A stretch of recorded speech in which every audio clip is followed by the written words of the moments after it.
लद्दाख के अंदर जो नेशनल कॉन्फ्रेंस की जानिब से कांग्रेस के साथ जो है वो बेवफाई की गई है, उसके ऊपर भी जो है वो तबादला ख्याल करेंगे। और राजौरी के अंदर इंडिविजुअली तौर पे जिस तरह से कांग्रेस की जानिब से प्रोग्रामों का इनेकाद किया जा रहा है, उसका तबसरा भी जो है वो किया जाएगा।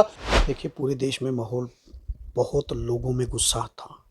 लोगों ने उस गुस्से को वोट की शक्ल में बीजेपी गवर्नमेंट के खिलाफ, नरेंद्र मोदी जी के खिलाफ डाला है। जितने भी 4 चरण के चुनाव हुए, 4 फेजेस के चुनाव हुए हैं, बीजेपी की फ्रस्ट्रेशन आप देखिए, प्रधानमंत्री जी के बयान आप देखिए, होम मिनिस्टर के बयान आप देखिए। अगर इन्होंने 10 साल में काम किए होते, ये काम के आधार पर वोट मांगते। आज तो हालात आप देखिए, हरियाणा के अंदर बीजेपी के खिलाफ माहौल है, पंजाब के अंदर बीजेपी के किसानों पर लाठियां बरसाएगी, नौजवानों पर लाठियां बरसाएगी। दिल्ली के अंदर महिला जो खिलाड़ी थी, उन पे यौन शोषण के आरोप उनके साथ उन्होंने लगाए, वो प्रोटेस्ट पे बैठी, लेकिन बीजेपी ने, नरेंद्र मोदी जी ने जो बेटी बचाओ बेटी पढ़ाओ की बात करते थे, उन्होंने उन बेटियों की आवाज़ नहीं सुनी। इक़्तिदार में आने के बाद 2 भैंस में से 1 भैंस छीन तो नहीं लोगे। आदाब नाज़रीन, मैं हूं रियाज चौधरी और आप देख रहे हैं दी वर्ल्ड रिलेशन। आज के प्रोग्राम में हमारे साथ मेहमान हैं इफ्तिखार अहमद साहब, और कांग्रेस के सीनियर लीडर व जनरल सेक्रेटरी हैं जम्मू कश्मीर के।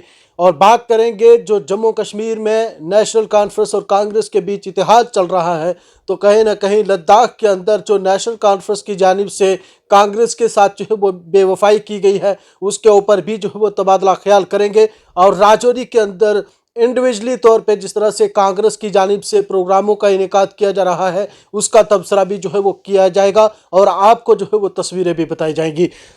इफ्तिखार साहब, वक्त देने के लिए शुक्रिया। कैसे देखते हैं नेशनल कॉन्फ्रेंस की बेवफाई लद्दाख के अंदर? देखिए, इसमें नेशनल कॉन्फ्रेंस की कोई बेवफाई नहीं है। वो अब किसी ने पार्टी छोड़ के इंडिपेंडेंट फॉर्म भर दी है, क्योंकि वहाँ हमारा जो अलायंस हुआ था कांग्रेस और नेशनल कॉन्फ्रेंस का, वो 3-3 सीटों पर हुआ था। और वहाँ ऑफिशियली तो कांग्रेस का ही कैंडिडेट है, क्योंकि वहाँ नेशनल कॉन्फ्रेंस का भी सिंबल पे कोई कैंडिडेट नहीं है। तो अब कोई पार्टी लाइन से हट के इंडिपेंडेंट फॉर्म भरता है, तो उसमें ऐसा पॉसिबल हो सकता है कि नेशनल कॉन्फ्रेंस के इशारे या इस तरह के बगैर जो है वो पूरा कैडर ही एक तरफ हो? नहीं। देखिए, इसमें कई बार इस तरह की सिचुएशंस होती है, क्योंकि लोकल सेंटिमेंट्स होते हैं, लोकल कैडर होता है।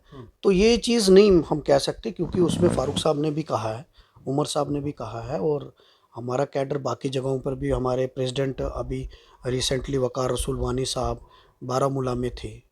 तो अलायंस बहुत मजबूती में काम कर रहा है। रजौरी में आप देखिए, कल हमारा मंजाकोट में जलसा था। हमारी कोऑर्डिनेशन कमेटी का चेयरमैन शबीर अहमद खान साहब हैं, जो कांग्रेस के जिला रजौरी में बिल्कुल आएंगे, लेकिन जहाँ कांग्रेस की जानिब से इत्तेहाद को जो है वो कश्मीर की एक नशिस्त के ऊपर भी जो है वो मुकम्मल किया गया है, उन्होंने जो है वो अपनी वफादारी जो है वो लगातार निभाई है। लेकिन लोगों का सवाल है कि नेशनल कॉन्फ्रेंस ने कहीं कांग्रेस के साथ जो है वो धोखा किया। नहीं, मैं इसको धोखा नहीं मानता हूँ, क्योंकि कोई भी पार्टी का अगर कैडर खड़ा होता है, तो उसमें क्योंकि उन्होंने पार्टी से रिज़ाइन कर दिया, कमर अली खून साहब ने पार्टी की पोस्ट से रिज़ाइन कर दिया। तो अगर कोई भी ऑफिस बीरर रिज़ाइन करके इंडिपेंडेंट फॉर्म भरता, तो उसमें कोई किसी को धोखा इसका मतलब ये भी जान सकते हैं कि लद्दाख के लोग कांग्रेस के खिलाफ हैं? नहीं। देखिए, इलेक्शन जब आता है तो लोग पार्टियाँ, उनके पर्सनल इंटरेस्ट होते हैं। जब कोलिशन किया जाता है, तो बड़े सारे अपना पर्सनल इंटरेस्ट छोड़ के नेशनल इंटरेस्ट को देखा जाता है, पार्टी के इंटरेस्ट को देखा जाता है। तो कई बार इंसान का जो पर्सनल इंटरेस्ट है वो हावी होता है। तो वहाँ क्योंकि ग्राउंड लेवल पर सिचुएशन वैसी थी, तो इस वजह से मैं ये नहीं समझता कि उसमें कोई भी बेवफाई। राजौरी की बात करें, राजौरी अनंतनाग के ऊपर जिस तरह से कांग्रेस की जानिब से वफादारी निभाई जा रही है, जो असूल है इंडिया अलायंस का, उसके ऊपर जो है वो काम किया जा रहा है। ताहम गांव देहात की बात को छोड़कर अगर शहर की बात करें, तो जहां पे 10 लोग इकट्ठे करना भी जो है वो मुश्किल होता है हर पार्टी के लिए। लेकिन कांग्रेस की जानिब से और आपकी बिलखसूस उसमें वो प्रोग्राम जो है वो राजौरी के अंदर ये मुनक्कद किया गया। आप तस्वीरें भी ये देख सकते हैं, ये राजौरी शहर के अंदर जो है वो कांग्रेस की जानिब से इफ्तिखार अहमद, जो कांग्रेस के जनरल सेक्रेटरी हैं, उनकी जानिब से इस प्रोग्राम का इनेकाद जो है वो किया गया। लेकिन इतने लोग इकट्ठे करना कितना मुश्किल लगा, और सियासत में और भी कितना अंदाज़ा बढ़ा है? देखिए, हम तो शुरू से ही लोगों में रहे हैं। मैं चाहे नेशनल पॉलिटिक्स मैंने की, मैं 10 साल यूथ कांग्रेस NSUI में नेशनल कमेटी में रहा, और फिर मुझे प्रदेश कांग्रेस कमेटी जम्मू कश्मीर की जिम्मेदारी दी गई। तो ऐसी बात नहीं, हमने लोगों में ही काम किया है। और जब आप लोगों के मुद्दे उठाओगे, लोगों के साथ काम करोगे तो लोग आपके साथ रहते हैं। और उसमें हमारी पूरी टीम जो डिस्ट्रिक्ट कांग्रेस कमेटी है, हमारे अपने काफ़ी लोगों ने मदद की और सारा कैडर एक्टिवेट हुआ। और हमारे डिस्ट्रिक्ट प्रेसिडेंट भी शबीर खान साहब, उन्होंने भी गाइडेंस उनकी थी, तो हमने मजबूती से काम किया। और देखिए हमारा जब अलायंस बना तो नेशनल कॉन्फ्रेंस और हमारी कांग्रेस की क़यादत ने जम्मू कश्मीर के जो बीजेपी ने ज़ख्म दिए, उन ज़ख्मों पर मरहम लगाने के लिए इंडिया अलायंस बना था। और जम्मू के अंदर और उधमपुर के अंदर जो लोकसभा में चुनाव हुए, नेशनल कॉन्फ्रेंस ने हमारी मदद की। और हमें अपनी लीडरशिप की तरफ से, राहुल जी की तरफ से, भरत सिंह सोलंकी जी की तरफ से, वकार रसूल वानी जी की तरफ से हमें हदायत है कि आपने ईमानदारी से काम करना। और कांग्रेस का एक एक वर्कर, एक एक लीडर ईमानदारी से काम कर रहा है। उसी के चलते, क्योंकि शहर में आपने ठीक कहा कि लोग इकट्ठे करना थोड़ा मुश्किल होता है, क्योंकि मुश्किल इसलिए होता है कि लोग बिज़ी होते हैं, लेकिन फिर भी हमने कोशिश की, लोगों का प्यार है। मैं आपके चैनल के माध्यम से अपनी पूरी टीम का धन्यवाद करता हूं और उन लोगों का धन्यवाद करता हूं जो हमारे शॉर्ट नोटिस पर, हालांकि अभी हमने कोई बड़े लेवल पर नहीं की, और शॉर्ट नोटिस पर वो आए। और कांग्रेस में उस दिन आप देखते जज्बा था, एक जोश था। और कांग्रेस इसी तरीके से सब जगह पे, कल मंजाकोट की बात करें, मंजाकोट में भी हुई मीटिंग, तो मंजाकोट में भी आपने देखा कितनी तादाद में लोग वहाँ मौजूद थे। तो ये कांग्रेस अपना धर्म निभा रही है, जो कोलिशन का एक रिस्पॉन्सिबिलिटी है वो निभा रही है। अगर देखा जाए तो इस दौरान लोगों के, क्योंकि पीर पंचाल के अंदर सड़कों को लेके या दीगर चीज़ों को लेके भी जो है वो सियासी चैलेंज जो है वो बहुत हैं और लोगों की मांगे भी हैं।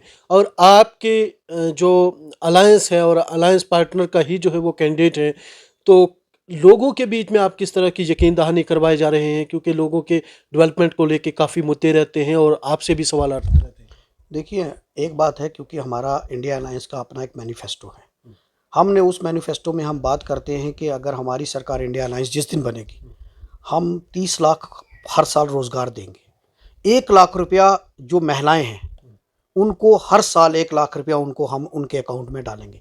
ये मोदी के 15 लाख का झूठा गारंटी नहीं है, ये कांग्रेस की गारंटी है। और आपने देखा कि कांग्रेस की सरकार जिन जिन प्रदेशों में बनी, जो हमने मैनिफेस्टो में हमने जो वादे किए उनको हमने इम्प्लीमेंट किया। आपने हिमाचल में देखा, आपने कर्नाटक में देखा, आपने तेलंगाना में देखा। और राहुल जी ने हर वर्ग, छोटे बच्चे से लेकर बुजुर्ग तक, हमने 25 गारंटीज, जिसमें नौजवानों के लिए, किसानों के लिए, महिलाओं के लिए, महंगाई को कम करने के लिए, वो हम गारंटीज़ की बात करते हैं। और दूसरी बात, जब हम कैंपेन करने जाते हैं तो हमारे जो कैंडिडेट हैं इंडिया अलायंस के, जनाब मियां अल्ताफ़ अहमद लारवी साहब, वो एक रूहानी शख्सियत है। ईमानदारी, क्योंकि वो 5 टर्म वो एमएलए रहे हैं, मंत्री रहे हैं, पब्लिक लाइफ में हैं, तो वो ईमानदार आदमी है, साफ छवि के इंसान हैं। तो लोग, हमें कोई दिक्कत नहीं है, क्योंकि हमारा जो अलायंस है और हमारा जो मंशूर है वो बिल्कुल क्लियर है। तो लोगों का भरपूर प्यार मिल रहा है, और उसी प्यार की वजह से ही तो आपने देखा कि 7 से 25 चुनाव हो गया, डेफर हो गया। अगर मजबूत ना होता तो ये 7 को ही चुनाव हो जाता। और इसमें डेफर होने से या आगे डेट एक्सटेंड होने से चैलेंज काफ़ी बड़े होंगे। देखिए, हमें जितना दबाने की कोशिश की जाएगी, हम उतना मजबूती से उभर कर आएंगे। पहले लीड कम होती, इन्होंने हमें और टाइम दे दिया। ये सोच रहे थे कि डेफर करने से इनको फ़ायदा होगा, क्योंकि जब मियां साहब को कैंडिडेट बनाया गया तो इनके पास कैंडिडेट ही नहीं था। आपने देखा कि जब 1 तारीख तक, 19 को नॉमिनेशन हुआ, 19 अप्रैल को, 1 तारीख तक कोई किसी पार्टी ने यहाँ मीटिंग नहीं ऑर्गेनाइज की, लेकिन फिर इन्होंने डेफर कर दिया। अब ये थोड़ी थोड़ी मीटिंग्स कर रहे हैं, लेकिन अभी भी आपने देखा, मैं आपको एक बात बताऊं, आपने अभी शहर की बात की, मैं आपको कोट करना चाहता हूँ यहाँ कि महबूबा जी यहाँ रजौरी में आए, लेकिन उनका शहर में जलसा नहीं हुआ। गुलाम नबी आज़ाद साहब आए, दोनों एक्स चीफ मिनिस्टर हैं, उनका जलसा नहीं हुआ, लेकिन मियां अल्ताफ़ साहब का जलसा इतनी तादाद में हुआ। और देखा आपने ईमानदारी की बात की। बीजेपी के सदर रविंदर रैना साहब भी यही कहते हैं कि जनाब, ईमानदार और हुब्बुल वतनी का जज्बा जिस कैंडिडेट के अंदर हो, उसको जो है वो वोट देना है। हालांकि उन्हीं के जलसे के अंदर, उन्हीं के प्रोग्राम के अंदर, बीजेपी के प्रोग्राम के अंदर पोस्टर जो है वो अपनी पार्टी के दिए जा रहे हैं, लेकिन रविंदर रैना साहब अपने मीडिया इंटरेक्शन के दौरान या स्पीच के दौरान सिर्फ ईमानदार कैंडिडेट का नाम लेते हैं। ये किस तरफ जो है वो इशारा जाता है? देखिए, बीजेपी की प्रॉब्लम है, उनकी ए बी सी बहुत सारी टीमें हैं। जी। अब वो ये तय नहीं कर पा रहे कि हम किसके साथ जाएं। हालांकि उन्होंने अलायंस में कहा हम बैट बल्ले के साथ अपनी पार्टी के साथ जाएंगे, लेकिन उधर से आज़ाद साहब नाराज़ हो जाएंगे, DPAP, तो वो बाल्टी वाले नाराज़ हो जाएंगे। इस वजह से इसलिए उनको छुप छुप के बयान देने पड़ रहे हैं। बाकी आप देखिए कि हमारे कैंडिडेट ईमानदार हैं, इसमें किसी को दो राय नहीं, क्योंकि वो पब्लिक लाइफ में पिछले 5 टर्म वो MLA रहे हैं। वो एक रूहानी शख्सियत है, उनको हर आदमी प्यार करता है, और शायद वही एक कंडेचर उनका है। आप राजौरी पुंछ में सभी उम्मीदवारों में से सबसे अवलीन तरजीह में ईमानदार किसको मानते हैं? मियां अल्ताफ साहब को मानते हैं। तो ये भी इशारा हो सकता है रविंद्र रैना साहब कहीं सपोर्ट कर रहे हैं? नहीं, रविंद्र रैना साहब कैसे सपोर्ट करेंगे ईमानदारी के नाम? नहीं, ईमानदारी के नाम पर देखिए, अगर किसी ने बोला कि ईमानदारी, अब उन वो देखिए मियाँ साहब ईमानदार हैं। अब ठीक है, अगर वो कह रहे हैं, अब अलायंस तो उनका किसके साथ है? नेशनल कॉन्फ्रेंस कांग्रेस के, इंडिया अलायंस के खिलाफ है। वो तो आप ये तो अच्छा, आपको लगता नहीं है कि ये वाला वर्ड यूज करके कहीं ना कहीं अपनी पार्टी के साथ भी बीजेपी धोखा कर रही है? नहीं, देखिए वो उनका अपना है, क्योंकि वो धोखा क्या है, बीजेपी का एक इतिहास रहा है झूठ बोलने का। बीजेपी ने कोई भी वादा पूरा नहीं किया। मैंने आपको बोला, क्योंकि उनकी मजबूरी है, उनकी ABC टीम है। वो यहाँ अपनी पार्टी को सपोर्ट कर रहे हैं, साउथ कश्मीर में वो वहाँ बारामूला सीट पे वो सज्जाद लोन को सपोर्ट कर रहे हैं, तो बाकी कहीं में किसी और को कर रहे हैं। तो ये बातें जो होती हैं, इसमें क्या सच्चाई सदाकत नहीं है कोई भी ऐसी बात में, क्योंकि आपको पता है कि बीजेपी, अगर आइडियोलॉजिकली हमारी लड़ाई है, तो वो हमारी इंडिया अलायंस की लड़ाई बीजेपी के साथ है।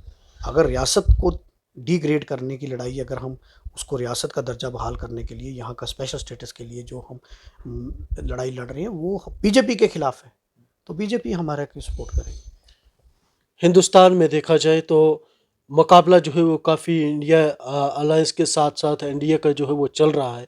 तो अनकरीब जो है वो इसका रिजल्ट भी आने वाला है। 4 जून जो है वो बहुत ही करीब में है, और इस दौरान हालांकि वोटिंग भी जो है वो काफ़ी जगहों के ऊपर होनी है। तो किस हद तक जो है वो इंडिया अलायंस उभरता हुआ आने वाले वक्त में आ सकता है? देखिए, पूरे देश में माहौल, बहुत लोगों में गुस्सा था। लोगों ने उस गुस्से को वोट की शक्ल में बीजेपी गवर्नमेंट के खिलाफ, नरेंद्र मोदी जी के खिलाफ डाला है। जितने भी 4 चरण के चुनाव हुए, 4 फेजेस के चुनाव हुए हैं, बीजेपी की फ्रस्ट्रेशन आप देखिए, प्रधानमंत्री जी के बयान आप देखिए, होम मिनिस्टर के बयान आप देखिए। अगर इन्होंने 10 साल में काम किए होते, ये काम के आधार पर वोट मांगते।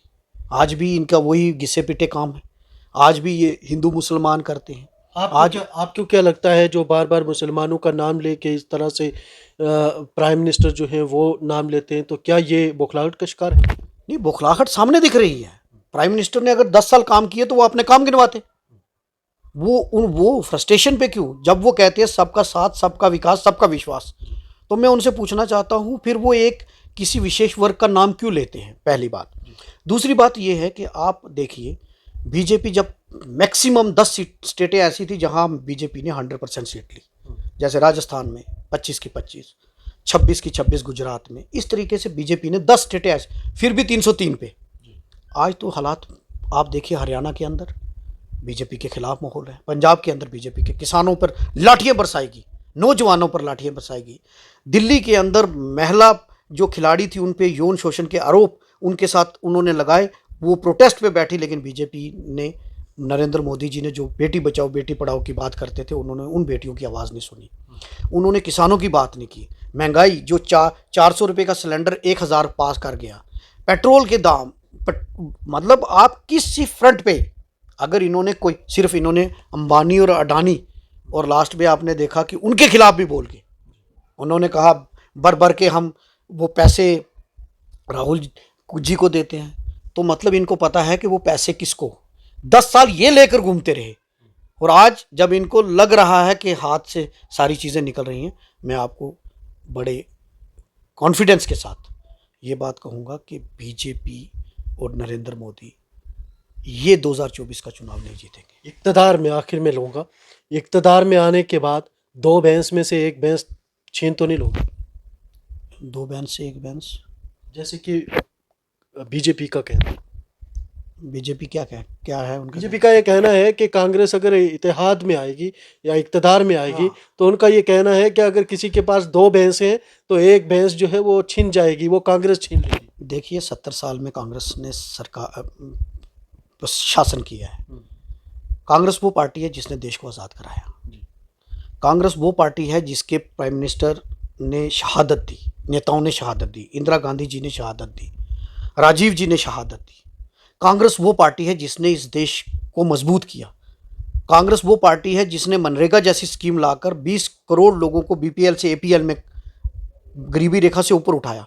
कांग्रेस वो पार्टी है जिसने राइट टू इंफॉर्मेशन एक्ट लाया। कांग्रेस वो पार्टी है जिसने right to food security. Congress इससे पहले कितने लोगों को, आप मुझे बताइए, आपकी कितनी भैंसें छीनी है कांग्रेस ने? ये फ्रस्ट्रेशन है बीजेपी की, ये बीजेपी की फ्रस्ट्रेशन है। 70 साल में आप मुझे बताइए ना, किस हमारी बहन बेटी का मंगलसूत्र कांग्रेस ने छीना है? हमने हमारी अध्यक्षा का मंगलसूत्र उन्होंने कुर्बान कर दिया इस देश के लिए। और कांग्रेस ने हमेशा गरीब की बात की है, कांग्रेस ने हमेशा दलित की बात की है, कांग्रेस ने हमेशा एसटी एससी ओबीसी माइनॉरिटी जो कमजोर वर्ग है उसकी बात की है। और आज मैं आपको बताऊं, ये कहते थे हमें 400 पार, इन्हीं के मंत्री कहते थे हम संविधान बदलना चाहते। संविधान क्यों बदलना चाहते हैं? क्योंकि ये रिजर्वेशन खत्म करना चाहते हैं। अगर रिजर्वेशन खत्म करेंगे, क्योंकि ये एम्पावर्ड, अगर आपको आपकी विसादत से मैं इनसे पूछना चाहता हूं कि ये 400 पार का नारा जो दे रहे थे, इनके मंत्री कहते हैं कि हम संविधान बदलना चाहते हैं। संविधान में क्या ऐसा, बाबा राव भीमराव अंबेडकर जी का संविधान में क्या ऐसी खामियां हैं जो ये बदलना चाहते हैं? उसमें क्या गरीब को आरक्षण मिला हुआ इसी वजह से बदलना चाहते हैं? लोग इनको जवाब दे चुके हैं और प्राइम मिनिस्टर फ्रस्ट्रेट है, अमित शाह जी फ्रस्ट्रेशन में हैं। आप इक़्तिदार में आते हैं, अगर 4 जून के बाद अगर आपके नंबर जो है वो बड़े होते हैं तो जम्मू कश्मीर के लिए पहला तोहफा कांग्रेस की तरफ से क्या होगा? देखिए सबसे बड़ी बात है कि जम्मू कश्मीर कांग्रेस ने हमेशा, लोग कहते हैं इस इलेक्शन में भी मांग कर रहे हैं और कई लीडरान के हमने बयानात भी सुने, लेकिन लोग चाहते हैं कि यहाँ पे रियासत का दर्जा जो है वो बहाल होना चाहिए। कांग्रेस ने CWC जो हमारा वर्किंग अपेक्स बॉडी है उसमें रेजोल्यूशन में है। हमने तो प्रॉमिस किया हुआ है कि रियासत का, पहले हमारे वकार रसूल साहब ने प्रेस कॉन्फ्रेंस में कहा कि हमारी सरकार आएगी सबसे पहले हम रियासत यहाँ बहाल कराएंगे, हम डेमोक्रेसी को मजबूत करेंगे, चुनाव करवाएंगे। हम अफसरशाही से सरकार नहीं चलाएंगे, हम लोगों के द्वारा सरकार चलाएंगे। बीजेपी 400 पार कहती है तो कांग्रेस कितना पार करेगी? देखिए ये तो 4 तारीख को आपको पता चल जाएगा कि 400 पार कौन होता है या 40 पार कौन होता है। मैं इतना ही कहूँगा कि इंडिया अलायंस जीतेगी और सरकार बनाएगी। चलिए, बहुत शुक्रिया। हमारे साथ है कांग्रेस के सीनियर लीडर व जनरल सेक्रेटरी जम्मू कश्मीर इफ्तिखार अहमद साहब थे।